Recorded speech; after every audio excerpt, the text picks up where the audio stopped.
Hello, my dear friends. Welcome you all to my YouTube channel. Myself Piyush Kumar Verma, and today I am going to discuss about National Ambient Air Quality Standards 2009. और friends, मैं आपको बताऊं कि ये जो आपका national ambient air quality standards है, उसमें हम टोटल 12 क्राइटेरिया एयर पॉल्यूटेंट्स की बात करेंगे और जानेंगे कि उनका जो मेथड ऑफ मेजरमेंट है, यानी कि कैसे उसको मेज़र करते हैं, कौन कौन से मेथड्स हैं। साथ ही साथ ये जानेंगे कि उनका जो मेजरिंग होता है वो टाइम वेटेड एवरेज क्या होता है, यानी कि हम उसको एनुअली करते हैं या 24 आवर्स पे उसका क्या वैल्यू होगा, या पर आवर पे क्या होगा, या 8 आवर पे क्या होगा। सो उसके अलग अलग टाइम वेटेड एवरेज है, उसके आधार पे हम लोग वैल्यूज़ को देखेंगे, यानी कि जो कंसंट्रेशन है इन सभी पॉल्यूटेंट्स की हम उनको देखेंगे। और फ्रेंड्स, कंसंट्रेशन जो एम्बिएंट एयर में होगा वो हम दो एरिया में उसको कैटेगराइज कर सकते हैं ब्रॉडली। तो एरिया 1 एंड एरिया 2। एरिया 1 जो है फ्रेंड्स, वो आपका एरिया 1 जो है ये डिनोट करेगा आपका जैसे कि इंडस्ट्रियल, रेजिडेंशियल, रूरल या फिर साइलेंस जोन को। और आप सपोज करिए कि एरिया 2 जो है हम मान के चलेंगे वो इकोलॉजिकल सेंसिटिव एरिया को डिनोट करेगा, ओके, जो कि आपके सेंट्रल गवर्नमेंट के द्वारा नोटिफाइड है। और मेथड ऑफ मेजरमेंट्स की बात करें तो हम हर एक एयर पॉल्यूटेंट को किस मेथड से मेजर किया जाता है उसको हम कंसिडर करते हुए चलेंगे। तो चलिए वीडियो को स्टार्ट करते हैं। और सबसे पहला जो हमारा है सल्फर डाइऑक्साइड, ये आपका क्राइटेरिया पॉल्यूटेंट है फ्रेंड्स। तो अब सल्फर डाइऑक्साइड की अगर हम बात करें तो इसका एनुअल और 24 आवर्स हम लोग एवरेज को लेते हैं। तो वैसे अगर देखा जाए तो इंडस्ट्रियल अगर बात करें या रेजिडेंशियल या रूरल एरिया की, तो यहाँ पर ऑब्वियस सी बात है कि जो लेवल होता है ना एनुअल और 24 आवर्स की, तो कंपेरेटिवली अगर इकोलॉजिकल सेंसिटिव एरिया से कंपेयर करें तो एनुअल में क्या है आपका, आप देख सकते हो फ्रेंड्स, एनुअल में आपका 50 और 20 होता है। जबकि 24 आवर्स की बेसिस पे बात करें तो दोनों ही इको सेंसिटिव जोन या फिर इंडस्ट्रियल, रेजिडेंशियल, रूरल एरिया में आपका 80 एंड 80 होता है। ओके फ्रेंड्स, और याद रखिएगा सल्फर डाइऑक्साइड का जो मेजरमेंट करते हैं उसका यूनिट क्या होता है, माइक्रोग्राम पर मीटर क्यूब। इस तरह से नाइट्रोजन डाइऑक्साइड का भी आपका होगा माइक्रोग्राम पर मीटर क्यूब। अगर हम पार्टिकुलर मैटर की भी बात करेंगे PM 2.5 या PM 10 की, या फिर ओजोन की हम बात करेंगे, या फिर हम लेड की बात करेंगे ना, तो इनका माइक्रोग्राम पर मीटर क्यूब होगा। और साथ ही साथ अगर हम कार्बन मोनोऑक्साइड की बात करें तो उसका मिलीग्राम यानी कि mg पर मीटर क्यूब में हम उसका देखेंगे।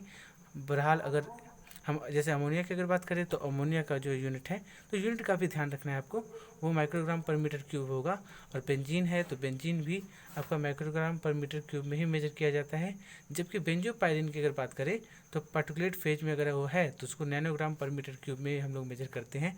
और जबकि आर्सेनिक और बात करें निकल की, तो ये भी हमारा जो है इसका यूनिट नैनोग्राम पर मीटर क्यूब है। बहरहाल चलिए हम लोग 1 बाई 1 अभी सभी पॉल्यूटेंट्स को हम लोग कंसिडर करेंगे।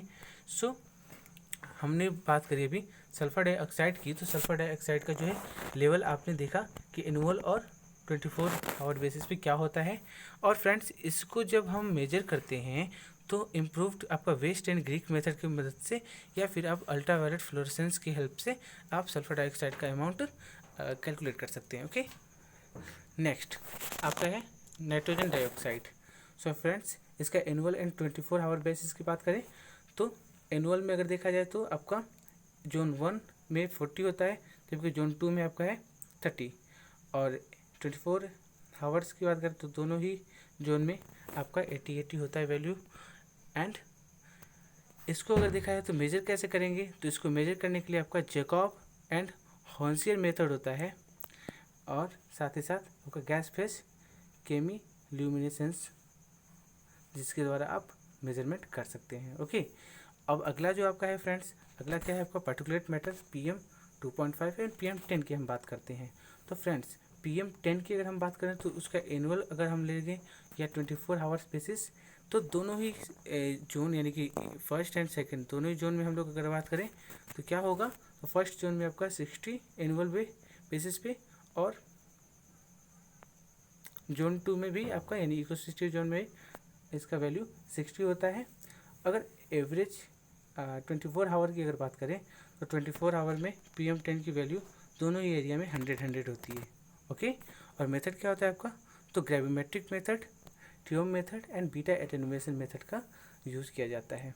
ओके, और पर्टिकुलर अगर हम बात करें सेकेंड टाइप यानी PM 2.5 की, तो वहाँ पर आपका एनुअल और 24 आवर्स जो एवरेज होता है उसके लिए क्या का होता है वैल्यू, तो कंसंट्रेशन जो होता है आपका 40-40 एंड 24 आवर्स पे आपका हो जाएगा 60 एंड 60।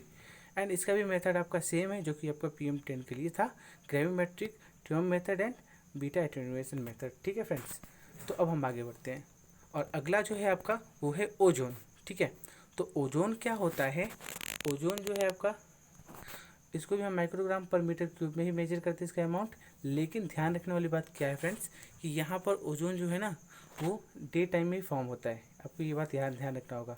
और ट्रोपोस्फेरिक ओजोन की हम बात करेंगे क्योंकि ट्रोपोस्फेरिक ओजोन ही आपका एयर पोल्यूटेंट है, ना कि स्ट्रेटोस्फेयर का ओजोन। ठीक है, तो ये 8 आवर बेसिस पे अगर देखा जाए तो इसका वैल्यू दोनों ही जोन्स में 100 एंड 100 होता है। जबकि हम अगर बात करें 1 आवर बेसिस पे एवरेज क्या होता है इसका, तो कंसंट्रेशन आपको होगा 180 एंड 180। और आपका कार्बन अगर देखा जाए तो ओजोन का जो अमाउंट है या कह सकते हैं कि मेजरमेंट कैसे करेंगे, UV, photometric, chemiluminescence and chemical method के द्वारा हम मेजर करते हैं। Now the next one is lead, PB. इसका अमाउंट हम लोग माइक्रोग्राम पर मीटर में ही मेजर करते हैं और इसको हम एनुअल और 24 आवर बेसिस पे इसका वैल्यू हम लोग निकालते हैं। तो क्या होता है कंसंट्रेशन, तो दोनों ही जोन्स की अगर हम बात करें तो एनुअल बेसिस पे 0.50 होता है एंड 24 आवर बेसिस पे 1। Okay, and what is the method to measure, so method जो है आपका एटॉमिक एब्जॉर्प्शन स्पेक्ट्रोस्कोपी यानी AAS and ICP। Okay, method after sampling on APM 2000 और equivalent filter paper and as well as ED-XRF using Teflon filter. And next one and which is most important criteria pollutant वो कौन सी है, तो आपका है friends carbon monoxide. Carbon monoxide जो है उसका mg पर मीटर क्यूब में उसकी वैल्यू को हम लोग शो करते हैं और तो ये यूनिट होता है उसका mg पर मीटर क्यूब। लेकिन फ्रेंड्स इसका भी जो है ओजोन की तरह 8 आवर एंड 1 आवर का एवरेज लिया जाता है। ओके, तो एवरेज आपका जो मीन टाइम है या एवरेज टाइम है वो आपका 8 आवर एंड 1 आवर का होता है। अगर वैल्यू की बात करें तो eco sensitive zone and residential zone या कह सकते हैं कि जोन 1 एंड जोन 2 दोनों ही जोन में वैल्यू आपकी इक्वल होती है। मतलब 8 आवर की अगर बेसिस की बात करें तो 8 आवर में आपका 2 एंड 2 एंड 1 आवर की बात करें तो दोनों ही जोन्स में 4 एंड 4 इसकी वैल्यू होती है। ठीक है, milligram per metre cube. And what is the method to identify और find out the amount, so non dispersive infrared NDIR spectroscopy method which is most useful in the case of carbon monoxide. And next friends आपका है वो है आपका air pollutant ammonia, benzene की बात करते हैं। तो फ्रेंड्स अमोनिया जो है, अमोनिया का भी माइक्रोग्राम पर मीटर क्यूब में इसका हम लोग अमाउंट जो है शो करते हैं and annual and 24 hour basis पे इसका एवरेज लेते हैं। तो कंसंट्रेशन क्या आता है एनुअल बेसिस पे दोनों ही जोन में, जोन 1 एंड जोन 2 में 100 एंड 100 एंड 24 आवर्स पे अगर देखा जाए तो 400 एंड 400 आपका कंसंट्रेशन होता है। और what is the method of measurement, so chemiluminescence, indophenol method, ये दो मेथड्स हैं जिसके द्वारा आप अमोनिया का कंसंट्रेशन मेजर करते हैं। अगला आपका है भाई फ्रेंड्स बेंजीन की अगर हम बात करें तो बेंजीन का एनुअल एवरेज लिया जाता है, वो आपका क्या होता है 5 माइक्रोग्राम पर मीटर क्यूब, दोनों ही आपके जोन्स में, जोन 1 एंड जोन 2 में।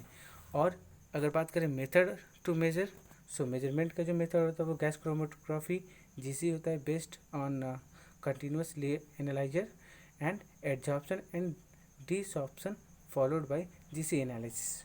सो ये दो प्रकार के आपके मेथड्स होते हैं। उसके बाद अगर हम बात करें बेंजोपाइरिन की, ओके, पार्टिकुलर फेट में जो पाए, और फ्रेंड्स इसका जो है एनुअल बेसिस पे लेते हैं और दोनों ही जोन्स में इसका 1 एंड 1 होता है वैल्यू। और इसका जो है solvent extraction followed by HPLC GC analysis होती है। ठीक है, फिर नेक्स्ट है आपका आर्सेनिक। तो आर्सेनिक का भी एनुअल बेसिस पे ही लेते हैं और दोनों जोन्स में इसकी वैल्यू आपकी 6 नैनोग्राम पर मीटर क्यूब होती है। एंड इसका मेथड जो होता है AAS ICP method after sampling on APM 2000 और इक्विवेलेंट फिल्टर पेपर होता है। और फाइनली निकल की बात करो तो निकल का भी आपका जो अमाउंट है नैनोग्राम पर मीटर क्यूब इस यूनिट में रिप्रेजेंट किया जाता है। और ये भी आपका एनुअली ही कंसनट्रेशन मेजर किया जाता है। और दोनों ही जोन में इसका 20 एंड 20 होना चाहिए। ओके, रेजिडेंशियल जोन की अगर बात करें या इंडस्ट्रियल जोन की, या फिर हम बात करें इको सेंसिटिव जोन की। और इसका भी मेथड सेम है जो कि आपका आर्सेनिक का है। सो फ्रेंड्स, ये था आपका आज की इस वीडियो में। ये सारे के सारे 12 आपके जो क्राइटेरिया पॉल्यूटेंट्स थे उनके कॉन्सेंट्रेशंस